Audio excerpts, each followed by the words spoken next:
Hey everyone, it's Alex with Be Organizing.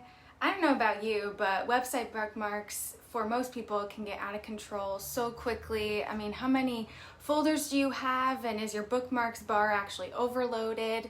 No matter what extension you use, I suggest doing these few things to help get your bookmarks under control. So first thing you're going to want to do is obviously purge. Delete those bookmarks that you no longer frequently use.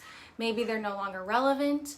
Or also make sure that the link is still working, They change, the websites change, the URLs change, so make sure that they're working.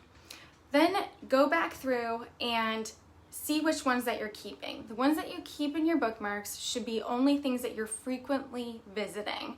So don't keep things like an article to read later or anything like that. There's other apps for that, and there's other places where you keep that information. Bookmarks should only be used for frequently used websites that you go to often. Lastly, you're going to want to create folders for your bookmarks. So whether you utilize the bookmarks bar and then anything else you can put in folders that are easily referenced back to. So for example, a folder would be financial.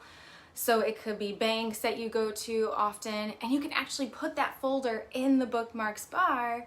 And so it could be just financial folder, and you drop it down and there's all your banks right there. So those are the things to do. So delete, keep frequently used only, don't keep things to reference, later. Don't keep to read things, articles and stuff like that later. That should go somewhere else. Potentially pocket. You can learn more about that in another live video that I've done. And then utilize the folders and bookmarks bar. All right, hopefully that helps you. See you next time.